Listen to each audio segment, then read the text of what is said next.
Olá, sejam muito bem-vindos ao nosso podcast Trama Terapia. Hoje é o nosso segundo episódio e hoje nós vamos falar sobre um tema super importante na relação do casal, que é finanças. Vamos falar sobre finanças para casais. E eu gostaria de abrir esse primeiro episódio já conversando aqui com as minhas colegas, com as minhas parceiras, sobre como que elas veem esse tema, né? Como que elas entendem, qual é a importância, meninas, o que vocês enxergam? Por que o dinheiro mexe tanto com a dinâmica e com a vida dos casais?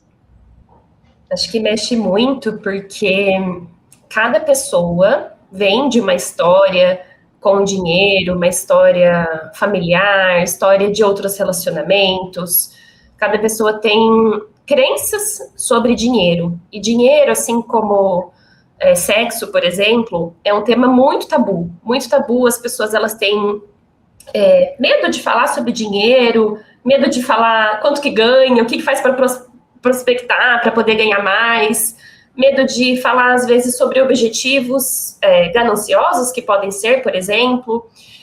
Só que quando a gente fala de gananciosos no bom sentido, né, de querer crescer, né, mas quando a gente fala de um casal, esse tema ele não pode ficar para debaixo do tapete, né, assim, é muito importante que o casal converse desde o início, porque como eu trouxe, né, cada pessoa tem suas crenças, sua história na infância com dinheiro, história na adolescência com dinheiro, enfim, e vai formando o que a gente pensa, né, e existe muito e o casal, é muito importante que eles falem disso desde o início, para que não se torne esse tema, para que não se torne um tema tabu, porque o dinheiro super permeia a conjugalidade, e as pessoas têm a ideia de que falar sobre dinheiro desde o início do relacionamento é como se fosse não romântico, sabe? Assim, é como se fosse um quebra-clima.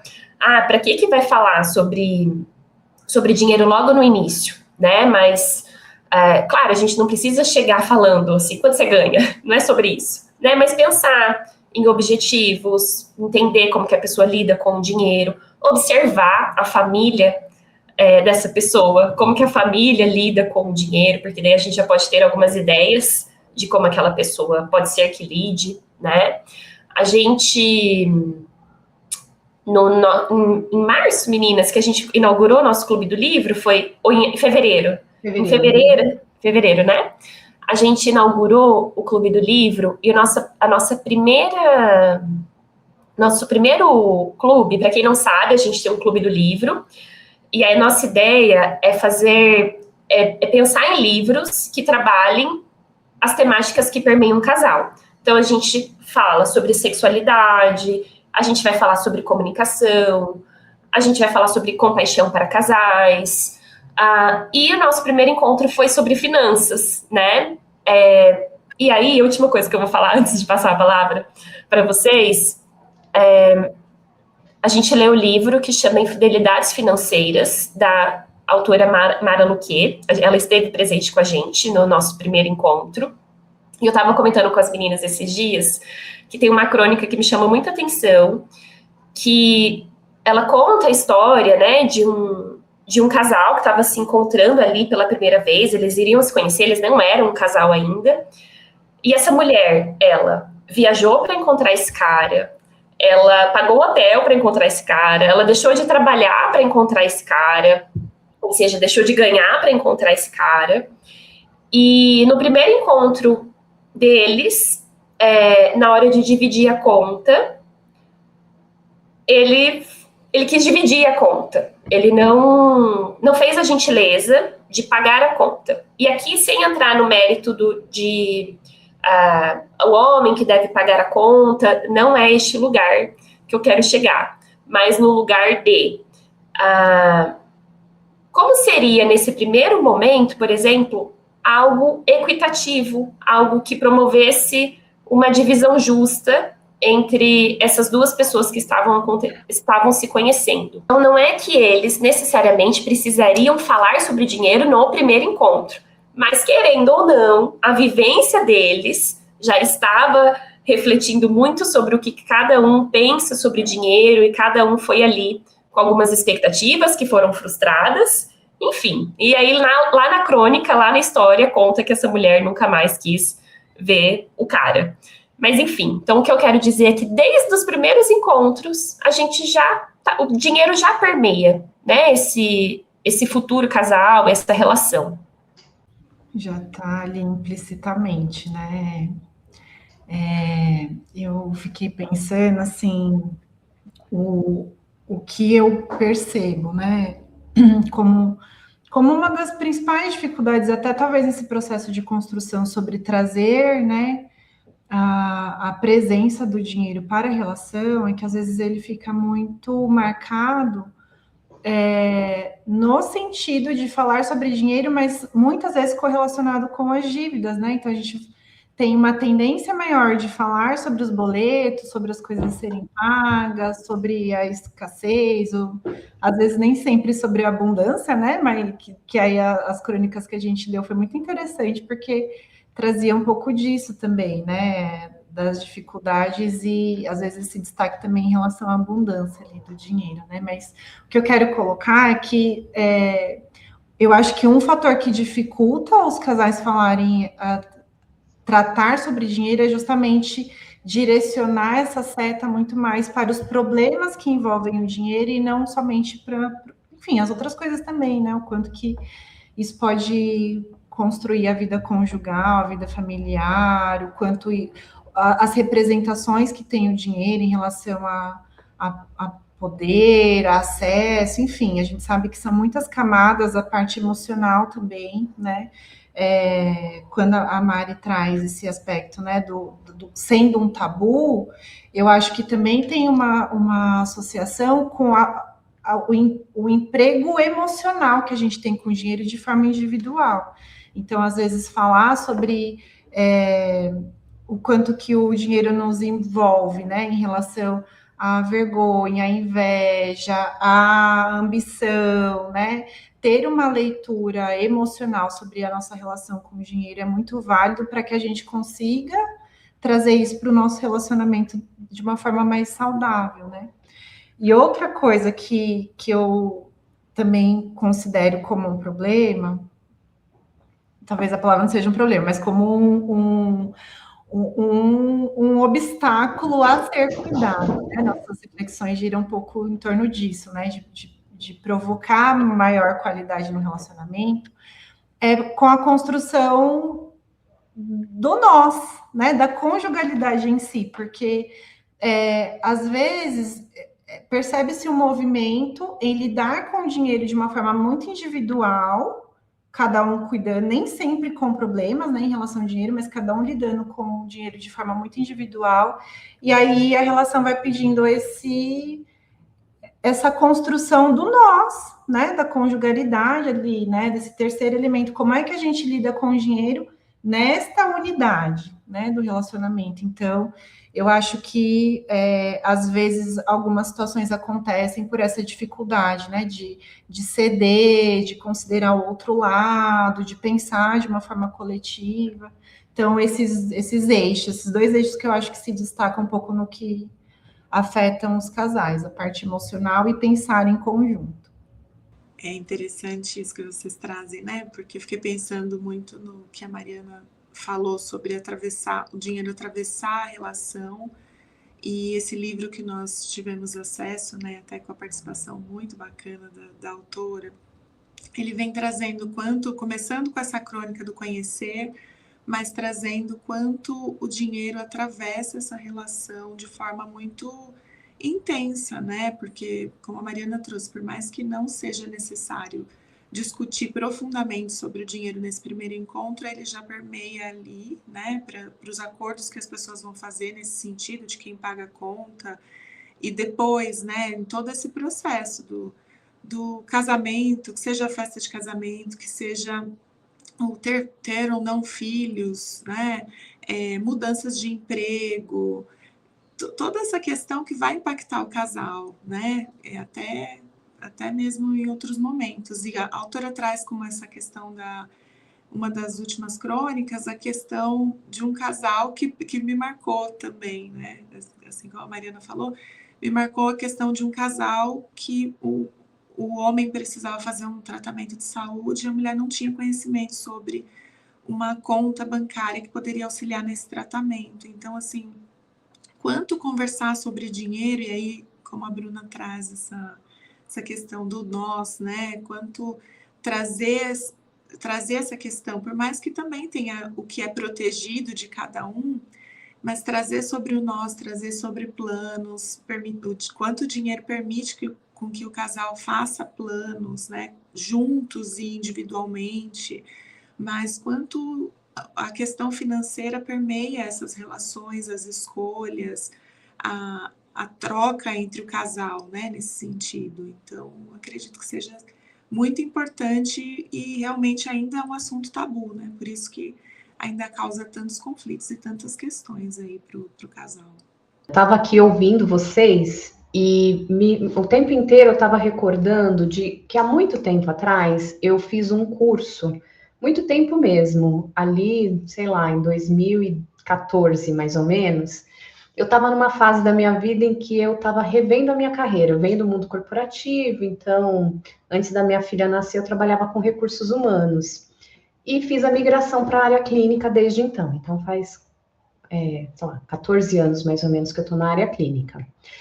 E nesse percurso de mudar, de fazer uma transição, eu lembro de um curso que eu fiz que era sobre empreendedorismo materno. E uma frase que eu ouvi ali, que ficou me martelando, e eu acho que faz sentido para o que a gente está conversando hoje, é que uma das moças, ela diz, uma das apresentadoras ali, ela trazia um ponto que era o seguinte, que no mundo capitalista, quem detém o capital detém o poder. E aquilo ficou muito forte na minha escuta, porque era um curso que trazia um pouco desse olhar da gente buscar essa independência, né? Da importância da gente buscar essa independência, porque o dinheiro também é como é que eu posso dizer? É uma ferramenta de poder, né? Quem tem, de fato, tem mais controle sobre algumas situações, enfim. E a gente aqui, de uma ótica sistêmica, a gente entende o quanto que os sistemas todos dos quais a gente faz parte influenciam a nossa vida, né? E o sistema social e econômico é um deles. Então, não tem como o dinheiro não atravessar as nossas relações. E aí, acho que tem um pouco do que a Mari trouxe, que eu acho muito importante também ali no início, quando ela falou sobre as crenças. Então, o dinheiro, ele vai trazer, sim, uma relação de poder. O dinheiro, ele vai trazer... quando a gente pensa em dinheiro, cada um está trazendo as suas crenças. Posso dar outro exemplo aqui, né? A minha filha estuda numa escola construtivista, que faz sentido para a gente entende que estimula o raciocínio crítico, e é isso que a gente queria para ela. Só que uma coisa que eu presencio muito nas relações dela ali na escola é o quanto que a maioria tem um olhar para o dinheiro como algo ruim, né? Assim, tem uma crença de que quem tem dinheiro é mal. E eu também não acho que essa seja uma visão adequada, só que muitas vezes a gente vai levando isso para a relação, né? Então, tem aquele que tem a crença, sei lá, de que dinheiro é uma coisa ruim, é uma coisa que eu não devo ter acesso a ele, inconscientemente isso prejudica ali a construção de vida do casal. Então, enfim, estou trazendo esses exemplos para a gente pensar aqui o quanto que esse tema permeia as nossas vidas e, portanto, permeia as nossas relações, e o quanto que é importante que a gente converse mesmo sobre ele, né? Eu sempre digo que quando a gente está falando de relação financeira e casal, a gente não está falando do encontro de duas contas bancárias e como administrar essas contas. A gente está falando sobre emoção, a gente está falando sobre crença, a gente está falando sobre relação de poder. E quanto mais a gente conversa e entende as crenças que o nosso parceiro ou nossa parceira traz para a relação e vice-versa, melhor a compreensão a gente tem e mais a gente consegue trabalhar na construção dessa conjugalidade que a Bruna trouxe, né? Assim, construir como é que a gente funciona juntos? Então, você funciona de um jeito. Eu tenho, por exemplo, né? Eu tenho medo de gastar dinheiro porque eu vivi situações de escassez. O outro já sai esbanjando porque teve uma situação de vida mais rica. e isso pode afetar o outro, né? Na percepção do outro de, poxa, você não está validando a minha necessidade, a minha emoção. Então, a gente precisa conversar, entender a necessidade do outro, o limite do outro, para a gente poder construir algo que seja nosso. Então, acho que é um pouco por aí que eu vejo, né? Acho que ele é um tema muito mais complexo do que a gente imagina. Arrasou, Ana, adorei os exemplos que você deu das crenças, né? Certamente são crenças diversas e que vão influenciar demais a vida do casal. Gente, vai ser difícil equilibrar esse podcast, porque cada uma que fala eu já sinto vontade de comentar tudo. Mas vou começar pela Ana. Vou começar pela Ana que eu acho que, enfim, me deu o desejo de trazer um ponto, que concordo com isso que a Ana trouxe, né, sobre, talvez seja uma crença nossa, né, Ana, assim, de que dinheiro é poder, e aqui, esse podcast também é um espaço que a gente vai trazer muito de nós também, né, diferente do espaço terapêutico, que a gente vai trabalhar sempre o contexto do casal, mas eu também corroboro essa crença de que dinheiro é poder, e a independência e a liberdade de uma pessoa, especialmente da mulher, passa por essa questão do dinheiro, né? E assim, tudo bem o acordo de um casal ser o trabalho remunerado e o trabalho não remunerado, o trabalho doméstico, o trabalho reprodutivo, tudo bem, né? Porque a gente sabe que muito desse trabalho doméstico, reprodutivo, ele sustenta muito, né, do trabalho reprodutivo. Então, a gente sabe da importância. Mas, ainda diante de uma configuração como essa, quais os acordos esse casal tem para que ambos estejam protegidos financeiramente, para que essa relação de poder que muitas vezes o dinheiro estabelece, ambos se sintam amparados, seguros e justos numa relação equitativa. Então, de que forma, eu estou trazendo aqui o exemplo da mulher, porque a gente sabe que essa é a maior parte da realidade brasileira, mas poderia ser o contrário também. Mas nesse contexto, de que forma que essa mulher pode, por exemplo, se proteger para ter estabilidade? E aqui eu não falo no lugar de se proteger porque vai acabar o relacionamento, porque daí esse casal tem que virar inimigo, que tem que virar um pé de guerra, tem que ser rival. Não, mas se o casal... A gente pressupõe, né, que um casal que está junto é um casal que se ama ou que tem parceria e que quer ver o outro bem, quer ver o outro feliz, né, assim, não é só amor que sustenta o relacionamento, mas numa relação onde se tem vários sentimentos e questões positivas, né, eles precisam conversar sobre isso. Então, não é num lugar de estabilidade, de segurança para ter enquanto rival, mas um acordo financeiro entre o casal e de quem traz dinheiro ou não, enfim, precisa beneficiar ambos. Então, numa situação como essa, por exemplo, o que essa mulher tem no nome dela, por exemplo, sabe? Para estar segura, para se proteger de... Não estou falando só de uma separação, mas estou falando até de um exemplo de morte, por exemplo, né, assim, que é a certeza que a gente tem, né, acho que a Ana trouxe uma vez pra gente, ela falou, tem duas, não foi você, Ana, que trouxe uma vez, tem duas coisas que eu acho que eu vi no podcast das meninas do Talvez Você Deva Falar Sobre Dinheiro, que eu acho que tem duas coisas que, eu não vou lembrar, se vocês lembrarem, vocês me falam, que separam um casal. Ou a morte, né, ou a separação, o divórcio, ou a morte. Ou a morte. E a gente só pensa na separação, mas tem a morte que pode vir a qualquer momento, né? Então, assim, conversar sobre isso não deve ser um problema. Então, é algo que o casal, assim, a cada ano, a cada 2 anos, a cada 6 meses, eu e o Paulo, meu parceiro, a gente fez um combinado de a cada 6 meses, mas daqui a pouco eu conto um pouquinho sobre isso, se fizer sentido. Mas a gente fez um combinado de a cada 6 meses, atualmente, esse é o nosso acordo, pode ser que daqui, ano que vem, a gente mude, mas... Atualmente, a gente combinou que a cada 6 meses a gente vai organizar, enfim. Depois eu posso falar um pouquinho dessa experiência. Mas é algo assim, que contratos atualizados, sabe? Que precisam um contrato precisa ser atualizado. E as pessoas têm medo de falar sobre isso, porque parece, será que vai achar que eu sou interesseira? Será que vai achar que eu tô querendo me separar? Não, né? Qualidade de vida, estabilidade, segurança, são planos, né? Assim, como a Bru falou, o casal, às vezes, ele fala só para falar sobre conta, sobre dívida, ou sobre o plano do final de semana, mas quais são os planos a longo prazo que esse casal tem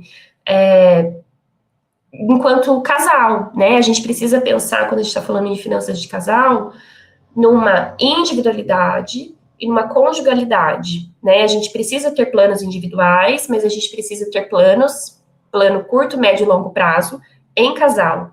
E a individualidade não significa ser individualista, porque isso também gera prejuízos, assim, se eu fico só no meu, eu sou um exemplo disso vivo.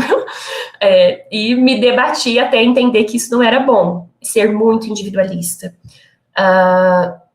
Então, isso também traz prejuízos, né? Então, é esse equilíbrio entre individualidade e conjugalidade, não, no meu ponto de vista, tomar cuidado com esse individualismo, assim, de forma excessiva.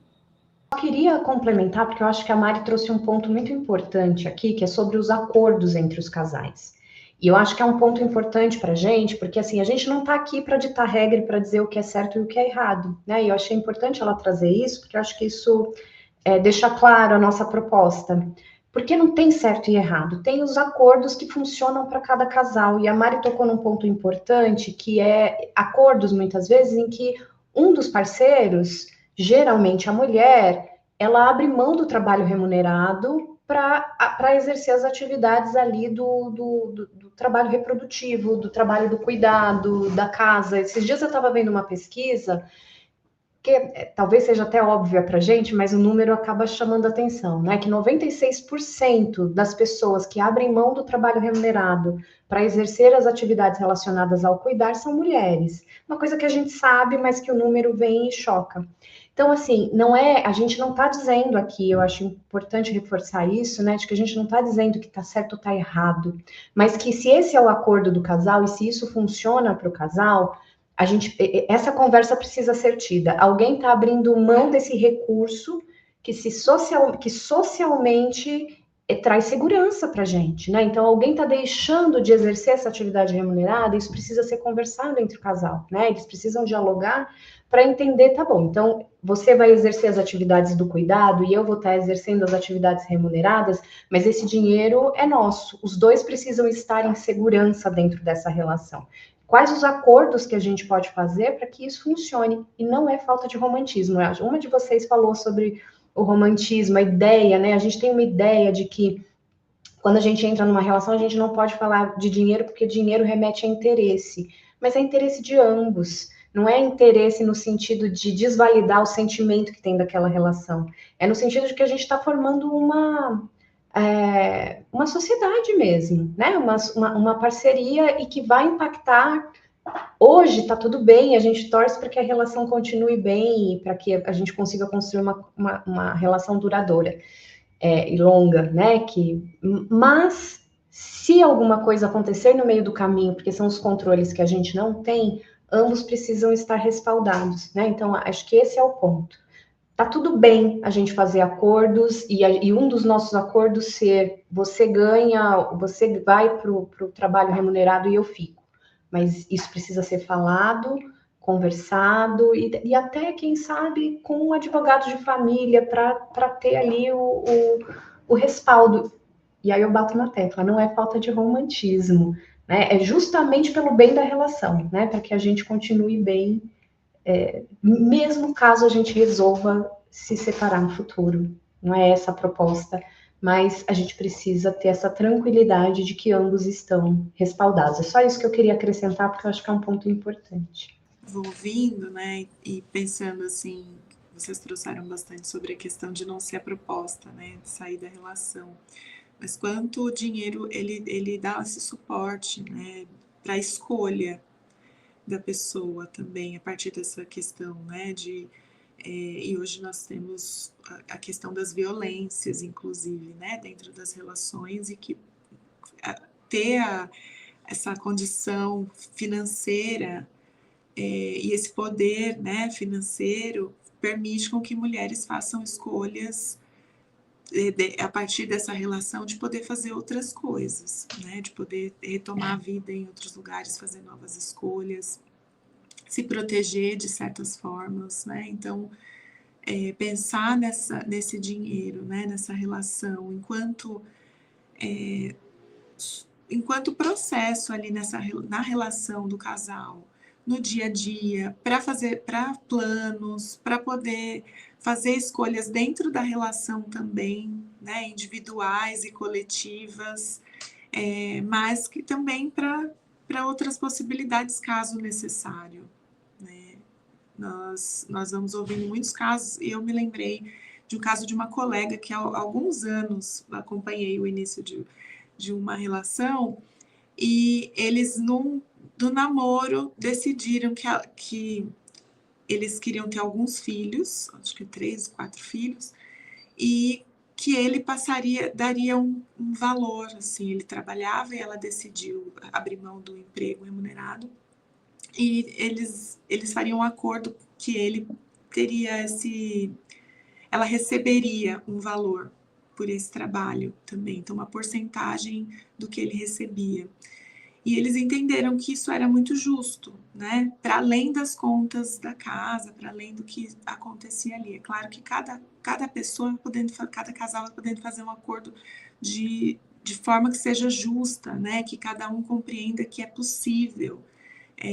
No caso deles foi isso, como tem muito tempo, foi muito interessante ouvir esse acordo já sendo falado lá no namoro, né? Hoje tem até mesmo os contratos de namoro, porque nós estamos, a gente fala desse tabu, mas estamos em alguns processos que vão trazendo essa reflexão, né? Os profissionais do direito trazendo essas reflexões, aí tem as discussões, né? Do quanto isso é válido, quanto isso gera conflitos ou parece interesse, mas que às vezes também preserva as pessoas desse lugar, né? Uma vez que alguns até os formatos das relações mudaram, as pessoas estão casando formalmente menos, né?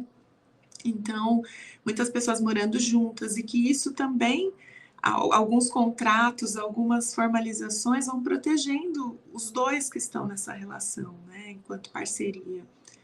E quando vocês falavam parceria, é isso, né?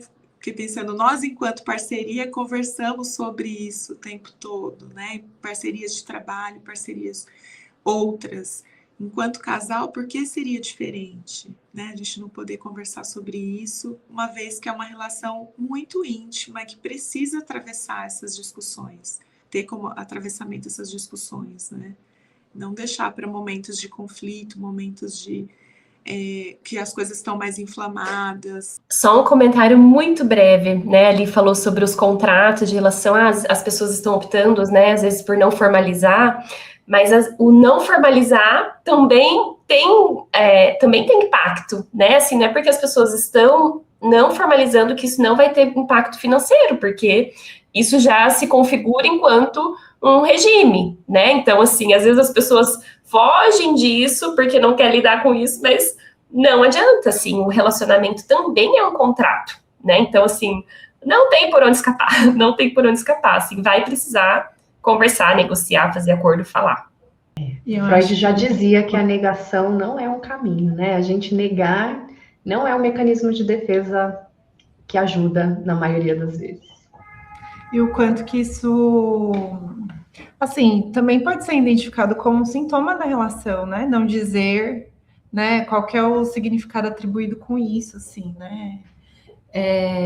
Eu acho que né, eu tô achando ótimo aqui nossa troca, porque em parte do que a gente está propondo aqui são mudanças de perspectiva, são antecipações, enfim, trazer qualidade de vida individualmente para o casal, né?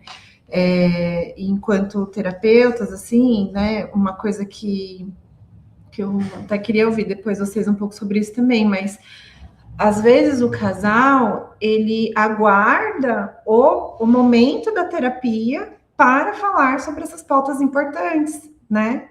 E aí, assim, é claro que é um lugar ótimo para isso, né?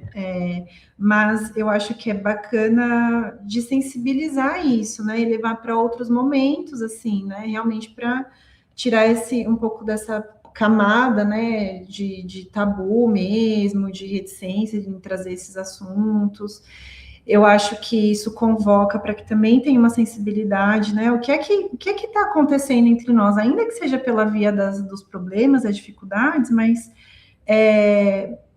isso diz sobre o relacionamento, né? Então, colocar isso na agenda, né, do relacionamento, ainda que seja difícil, evita que, enfim, problemas maiores escalem, né? Eu acho que é muito bem-vindo quando a gente também vai escutando histórias, né, de outras pessoas, como os outros se organizam, como que é no seu relacionamento, né? Como que vocês lidam? Não com o sentido de comparação, né, e se encaixar nesse recorte, mas de aprender e de normalizar esses assuntos, né? Então, sim, eu acho que tudo aquilo que a gente tem dificuldade, a gente precisa tentar encontrar um caminho para lidar, assim, para seguir. E às vezes, a questão mais central é essa, a dificuldade de verbalizar, porque realmente, como a Mari bem falou, fica nesse campo da romantização, assim. Então, acho que a gente está buscando quebrar um pouco perspectivas nesse sentido, assim. Dá para falar e o quanto que isso tem de oportunidade de crescimento dentro do relacionamento, né? Vou pegar o gancho para trazer uma fala, uma máxima da comunicação não violenta, que é o nosso próximo livro, inclusive do Clube do Livro, que a gente vai discutir, né? E dentro ali da comunicação não violenta, a gente costuma dizer que é preciso aprender a ter conversas difíceis para não se ter uma vida difícil, né? Então, quando a gente evita algumas conversas, a gente vai jogando para debaixo do tapete uma poeira que vai ficar acumulando ali e uma hora vai reverberar na saúde da relação. Então, por mais difícil que seja, é importante que a gente aprenda a ter essas conversas. Então, acho que essa frase é ótima, né? Assim, é preciso ter conversas difíceis para não se ter uma vida difícil. Pode ser difícil no começo a gente pensar em trazer esse assunto à tona, mas quando a gente começa a exercitar, a gente começa a perceber que isso faz com que a relação flua de um jeito mais fácil, mais leve. Fiquei com vontade de comentar. Adorei também. Gente, eu não cheguei nessa parte do livro ainda, tô atrasada. A Bruna perguntou, né, assim, como que a gente lida, trabalha com o dinheiro, né, ali no ambiente da terapia de casal. E eu vejo, lembrei, ela falou assim, que às vezes o casal usa só desse espaço para falar sobre isso. Sim, é ótimo, a terapia de casal também serve para isso. Mas ela também serve para a gente dar direcionamentos, para a gente abrir novos caminhos, novas possibilidades, mas sobretudo para que esse casal desenvolva a sua autonomia. Então a gente usa esse espaço, mas a gente precisa abrir, eles precisam abrir, né, essas portas para que falem sobre isso e sobre os outros temas que forem sensíveis, né, o dinheiro é uma temática sensível, fora do espaço terapêutico.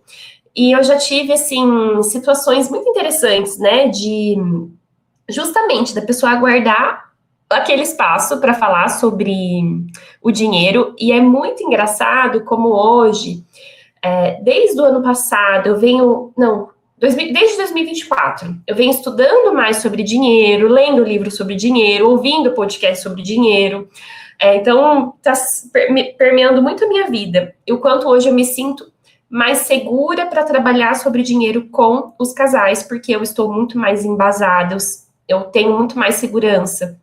Isso eu estou trazendo no meu ambiente profissional, mas com certeza isso reverberou na minha vida, porque quando a gente tem conhecimento, a gente, igual a Bruna falou, né, sobre caminhos, pode ser na terapia, pode ser livro, pode ser um podcast, pode ser conversando com amigos. Quando a gente se informa, a gente tem como discutir, tem como negociar, tem respaldo, né, tem como problematizar. E é muito interessante porque eu já tive situações, por exemplo, assim, de um não saber o quanto que o outro ganha, por exemplo. E aí, como que você vai fazer planos em casal? Como que você vai fazer projetos em casal se você não sabe quanto custa ser você e quanto custa ser o casal. Então, como que esse casal vai fazer um acordo se eles não sabem nem quanto eles custam, né? E ali no ambiente, e é muito interessante, né? Porque já teve situação da pessoa. Eu sempre pergunto assim: o que você está levando desse atendimento? É sempre minha última pergunta: o que vocês estão levando desse atendimento? E de o casal trazer: eu nunca tinha falado sobre isso. Aqui foi a primeira vez. Então, isso assim, a gente está falando do tema dinheiro, mas outros temas, eu trabalho muito com sexualidade, isso também é muito presente na sexualidade. Mas é isso, então precisamos desse espaço, seja na terapia, seja enfim, no ambiente enquanto casal, mas acho que a nossa ideia é justamente promover, assim, essas reflexões para que esse seja um assunto mais discutido e como a gente conseguir. Às vezes a gente não tem muito como começar, o que falar. Inicia, sabe? Inicia, fala, ó, hoje, às vezes é um assunto que desgasta no primeiro momento. Hoje a gente consegue só até aqui. Amanhã, depois de amanhã, a gente continua. Eu e meu esposo, né, quando a gente estava fazendo as novas configurações sobre dinheiro, os novos acordos, a gente sempre vinha com esse tema antes de dormir.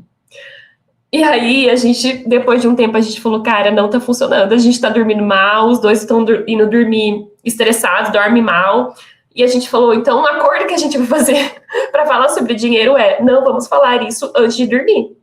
E aí, só que a gente começou. Então, primeiro foi antes de dormir, porque era o momento que a gente tinha, os dois trabalham, e aí, enfim, e à noite tem o trabalho da casa, que a gente deixa para fazer à noite, cozinhar, lavar louça, organizar roupa, enfim. Aí sobrava o momento final ali de dormir.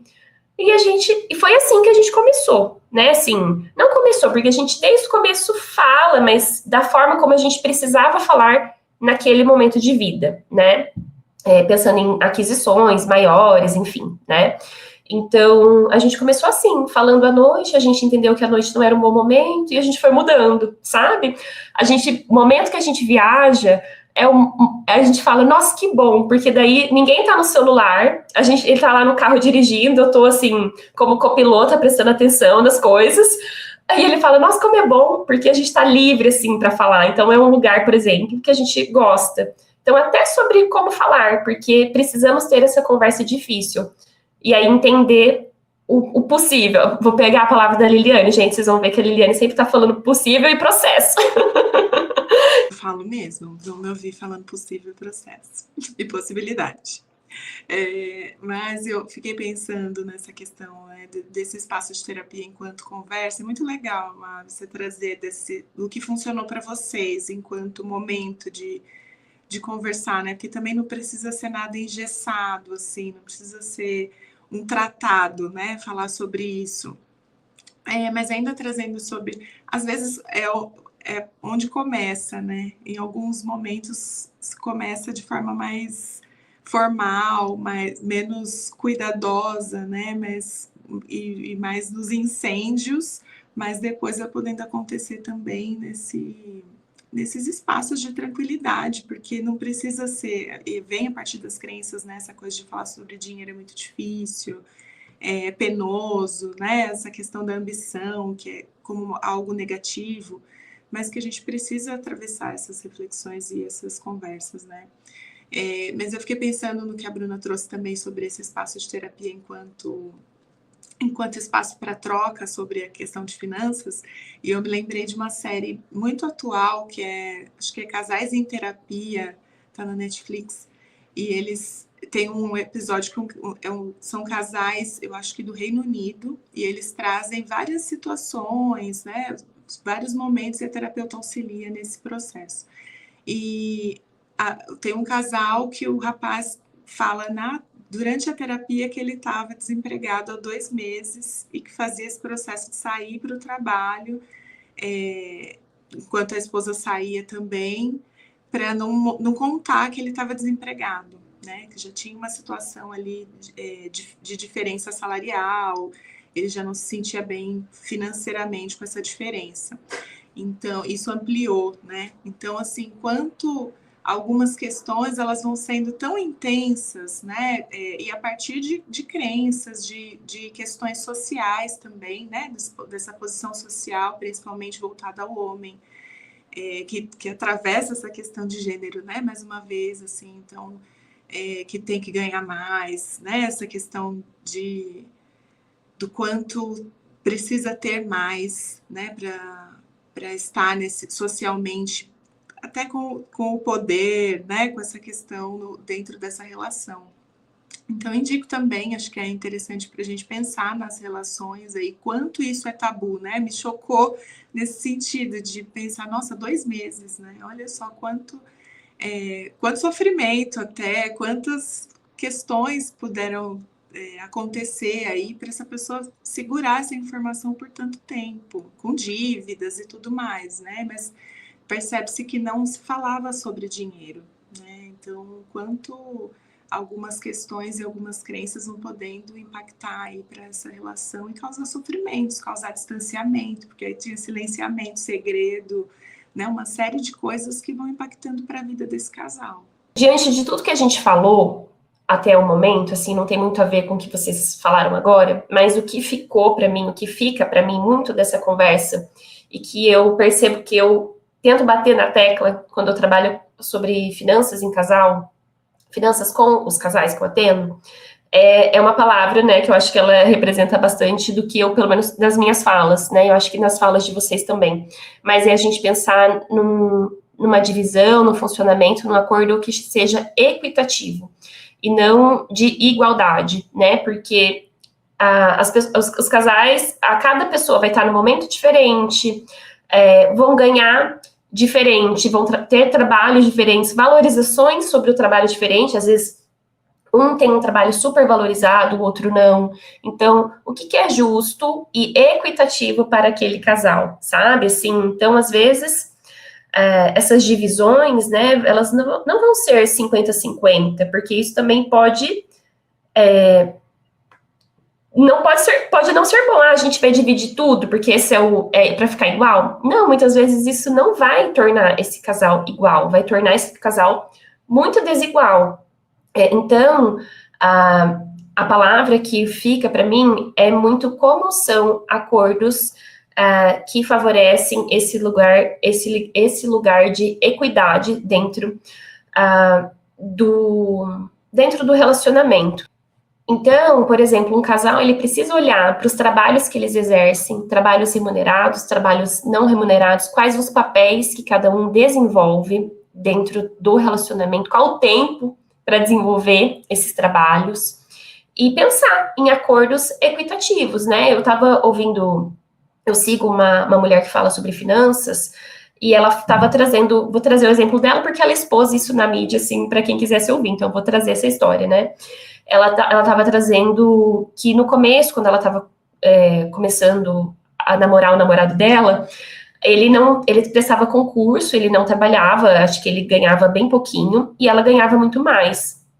E eles fizeram um acordo que naquele momento ela iria pagar mais coisas, ele não iria deixar de contribuir, ele iria pagar, só que dentro de uma porcentagem equitativa para aquele casal, porque fazia sentido, porque ela prover naquele momento, durante, eu não sei o tempo, mas vamos supor, 1 ano, 2 anos, 10 meses que fosse, iria dar subsídio, sustentação para que ele também conseguisse alcançar sonhos, projetos individuais, e que futuramente, se esse casal permanecesse juntos, seria algo para o casal, né? Então, assim, e aí ela conta que naquele momento foi o acordo equitativo que eles fizeram.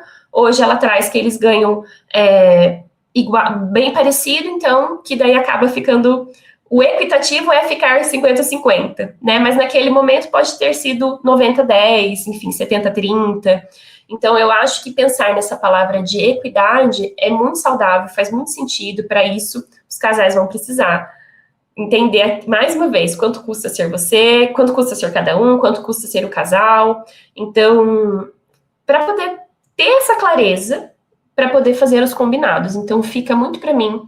Eu acho que essa palavra faz muito sentido para pensar em acordos saudáveis dentro dos relacionamentos. E hoje em dia, né, gente, tem uma profissão que são os consultores financeiros. Eu sigo um monte de consultor financeiro, eu nem sei se é uma profissão que existia muitos anos atrás. Antigamente dependia muito de gerente de banco, né, mas que tem conflitos de interesse para poder, gestores de investimentos, mas hoje em dia a gente tem essa profissão, né, que pelo menos eu já contratei profissional de consultoria financeira. Eu sei que a Bruna faz consultoria financeira, né, individual com a empresa, e são recursos, né, a Ana comentou de advogado de família, mas são recursos para ajudar a própria terapia de casal, para profissionais que saibam falar sobre dinheiro, né, orientar, não tô falando que precisa saber tudo, mas pelo menos orientar, dar direcionamentos, mas são recursos para pessoas que têm dificuldade, né, de falar sobre essa temática. Muito bom, Mari. Acho que a palavra equidade ficou perfeita aqui. Eu acho que resume bem a ideia, né? Que a gente busque nas nossas relações equidade. Acho que, para mim, essa palavra ela é incrível, não só na relação casal, mas social, né? Eu acho que esse seria o ideal mesmo, que a gente conseguisse enxergar que nem todo mundo está partindo do mesmo lugar, que nem todo mundo está chegando com as mesmas condições, mas que cada um pode contribuir um pouco para a construção, né? Uma corresponsabilidade ali. Acho que essa é uma outra palavra importante dentro das relações. A gente vai agora se encaminhando para o final da nossa conversa, né? A gente já está aqui com quase 1 hora de conversa, então é um tema super complexo, é um tema que a gente pretende voltar em outros momentos, porque tem muita coisa para a gente falar a respeito disso ainda. Esperamos que tenha feito sentido para vocês que estão nos ouvindo, que tenha deixado alguma contribuição. Eu gostaria de deixar só uma reflexão, né? Que para nós que somos terapeutas de casal, a gente entende que tudo comunica, inclusive o silêncio. Então, se a gente não está falando sobre o dinheiro na nossa relação, o que esse silêncio está comunicando sobre a nossa relação com ele, né? Então, quais são os medos que a gente está trazendo? Quais são as angústias? Quais são as crenças? Por que será que a gente não está falando sobre isso? Então, queria deixar só esse fiozinho puxado para que vocês possam refletir a respeito, né? O que esse silêncio está comunicando? Enfim, como eu disse, a gente pretende voltar nesse assunto outras vezes, quem sabe trazendo alguns convidados que possam aprofundar com a gente nesses temas. Mas se o que a gente trouxe aqui já tiver feito alguma diferença aí, tiver trazido algum insight para vocês, para a gente, já valeu a pena, né? É isso. Muito obrigada por terem nos acompanhado até aqui e até o nosso próximo episódio. Um beijo, até o próximo episódio. Um beijo, até lá.